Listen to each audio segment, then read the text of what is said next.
Hi everyone, I'm Daniel Schmidt. I work at HashiCorp on the Terraform CDK team. And today I'd like to talk to you about hybrid constructs.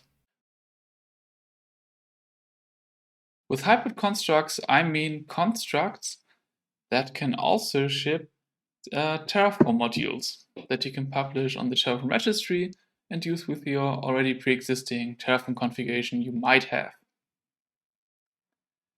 So let's first talk about what constructs are. This, for example, is from open source code from someone who built the GitLab runner as a CDKTF construct.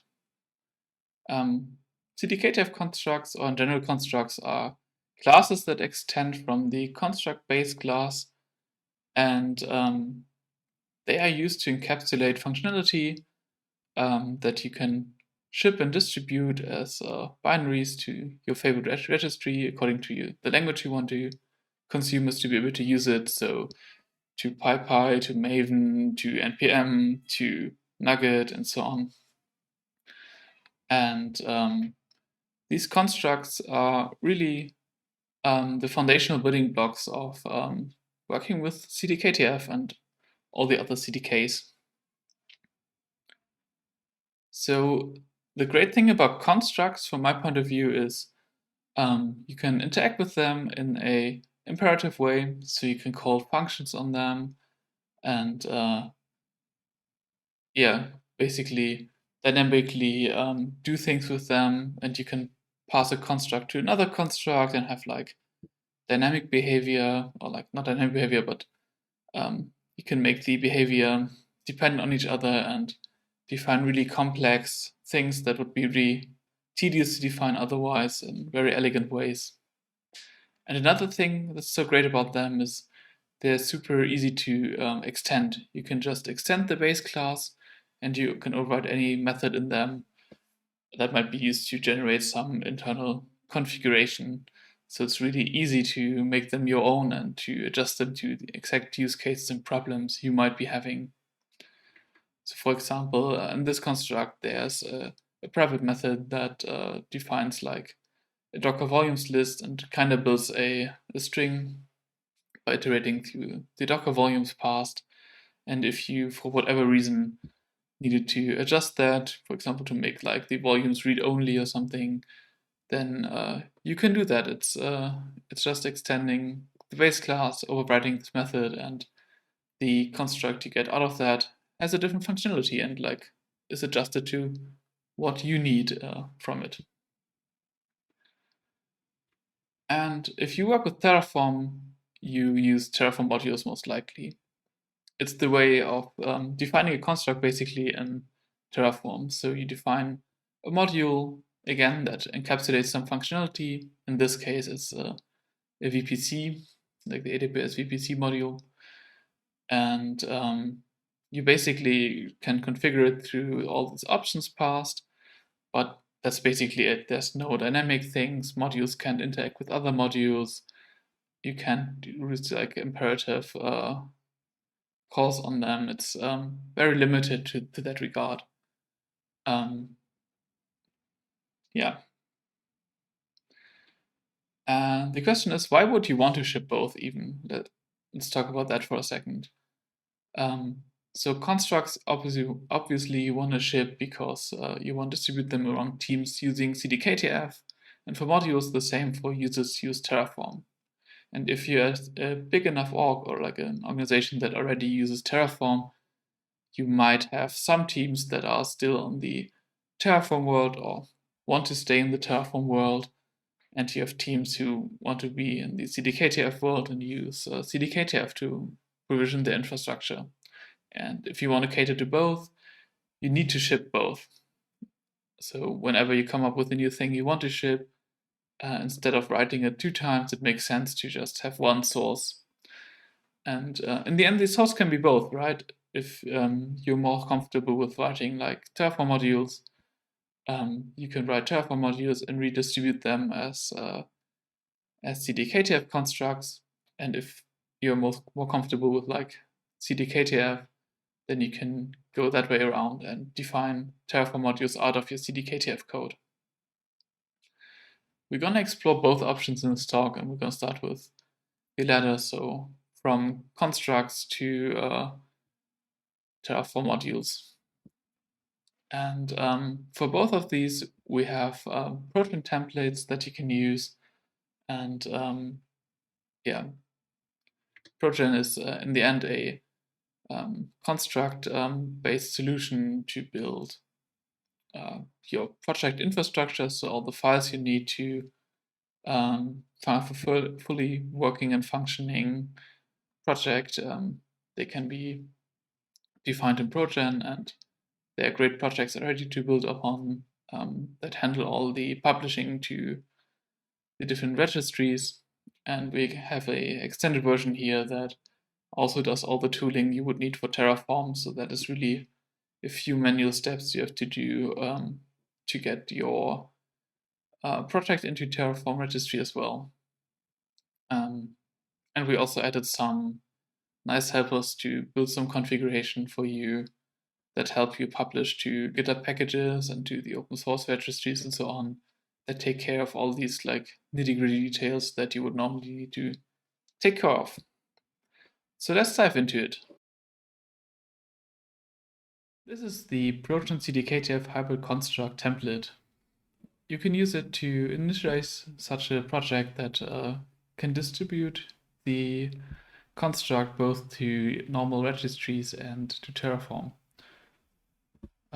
So you initialize it with npx proton new from this project and then hybrid module. And let's dive into what it actually generates. So let's take a look here at the Proton RC. This is what configures the project. We decided here to publish to GitHub packages just because it's super convenient. There's some restriction on the naming for GitHub packages, so we take care of that as well in this configuration. But for other registries, you can have a different name for the repository and the package that's actually published. And for the repository, you need to start it with Terraform. Otherwise, you can't put it in the Terraform registry. There's a hard requirement there. So I can specify here my author and my address and so on. As a dev package, I have the Proton template I mentioned, and then I decided to be on the 10.4 version of CDKTF, and I want to have constructs enabled and like the construct examples enabled, and put them into examples constructs, and I have the Terraform examples enabled, and I put them here into examples Terraform. You can put in also some provider configuration, and you can specify that you want to plan the Terraform examples. I don't do this here because I don't have credentials in my repository here, but you could do that if yours has some credentials. And yeah, as a peer dependency, we also specify that we need the pre-built AWS provider here. And yeah, that's basically the configuration. Now let's take a look at the construct itself, just to get a base understanding. So we built this construct here that exposes a S3 bucket class and a function to notify a Lambda function about an event in this S3 bucket. So if an item is put, post, or deleted, we will get some notification, and we will set up the event type and so on accordingly. That's based off a Terraform module. We generate that module here with the CDK JSON, and as part of the build pipeline is built and published with the rest here. Now let's take a look at how we define the Terraform modules. We have this TF modules file here, and it's basically instantiating a class that extends from the Terraform module stack, which is a Terraform stack replacement, especially for modules. yeah, what it basically does under the hood is it strips out stuff that Terraform doesn't understand in the module context that is needed only for the execution context. And we have some helpers here to define module variables in a convenient way that are not like suffixed or anything. And in this case here, we define like that as a variable, we want to have the bucket name and we have to have the Lambda function name. And then we create our S3 bucket construct here with the bucket name. And we put in a data resource here to fetch the Lambda function with the Lambda function name and put that into the notify Lambda function call to generate this kind of module. This is not as, like in general, as I mentioned, the Terraform modules are not as easy to override and so on. So you would like to normally have some more cases here, but for demonstration purposes, I only have one. The important part is here we put this into our app and synthesize this as a dedicated stack with a certain name that's descriptive. And then we have a correlational markdown file here that describes how to use that. And examples for all of these files are generated if you start the template new. So it's rather easy to pick up and to extend to what you need it to be. And then as part of the build process, we built an examples folder here for the constructs example. We have a stack here, and we initiate the S3 bucket and Lambda function and so on. We show some use cases, and as part of the test, it's built every time, and we verify that you can synthesize it and that the configuration in this example still works. And in the Terraform part, we also generate this configuration here, and we can put in our provider configuration here. And this Terraform example is also validated and eventually even planned if you want to do that. So we can check if it's actually working or not. And the example is up to date. And then let's see what actually is then exported as a module. So we have here under the modules folder a dedicated folder for each of the modules. These are like submodules in general, if you want to stick to the Terraform way of calling those. And then we have a README file, and here's a bunch of configuration documentation that we also generate from the Terraform configuration we have. Like this one is synthesized from the stack we have, and based on the README and the metadata from this, we have a more complete documentation here as well. Let's take a look how the publishing is done.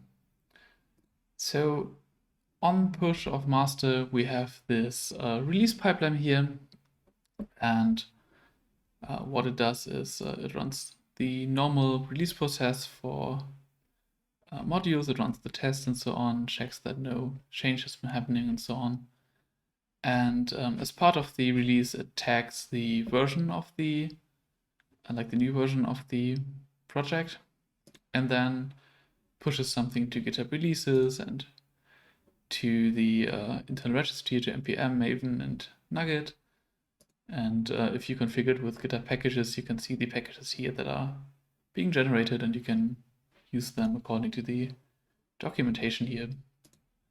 And since a tag is being generated for each of the versions, we can access that tag in the Terraform registry, because Terraform will pick that up and publish a new version on the registry. Publish a new module on the registry, you have to visit registry.terraform.io, go to the publish button and select module. Now the registry will fetch all the repositories in your GitHub username. If you're not logged in, you will be asked to log in, and I can specify here my Terraform CDK hybrid module, agree to the terms of use, and publish the module. And now you can see here our module has no root configuration because we only specify submodules. This is how the hyperconstructs work. Because we have multiple stacks we can initialize, we just use the submodules. So here's the submodule we created, and we can copy our configuration here and use it straight away. And you can see also the documentation that you saw previously. Let's talk about the other way around. So if you already have a couple of Terraform modules that you want to repackage as helpful constructs, you can do so by using the Terraform Module Proton template. Let's take a look at how that would look like in practice. So this is a package I freshly generated, and the Proton TS looks like this. We want to write something that repackages the EKS module that we provide from the Terraform AWS modules, and we also include 2 submodules here. So when you synthesize the Proton template, then you get the CDKTF JSON generated for you, which has the same modules that we defined earlier, and it generates this modules folder here that we check in because we want to distribute it. And in the index.ts, we export everything from Terraform Modules, which is also auto-generated, similar to the CDKTF JSON and controlled by Proton, and it exports every single module, so you don't have to think about re-exporting too much, besides leaving this auto-generated line here in. So in this example, we also wanted to make it a bit more interesting and use some functions, imperative functions on the construct that we want to expose. So we have this EKS cluster class here that we extend from construct, and in that we initiate a EKS construct. This EKS construct is a binding that CDKTF generates based on the Terraform module, and you can feed it some options that we also take here as options. And you can call then add self-managed group on this this function and on this class, and you get to put in the node group name and some optional options. That's a hard one. And yeah, we use the cluster name and VPC ID that we already used in the main module here, so you don't have to duplicate that, and have a nice interface.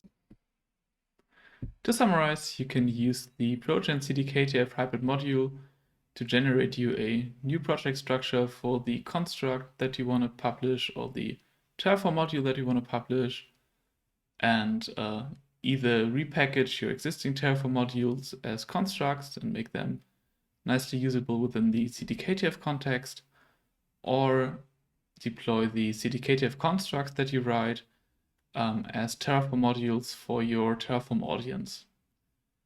The project template takes care of all the testing, all the tooling and the build process, everything that you need, and also publishing all this to all the registries and to Terraform registry. And yeah, I hope you enjoyed the talk and took something away from it and try it out. If you have any questions around Terraform CDK or this project in specific, go to the CDK Slack channel and go to the Terraform CDK channel in there, and yeah, drop us a message and let us know. Take care, folks. Bye.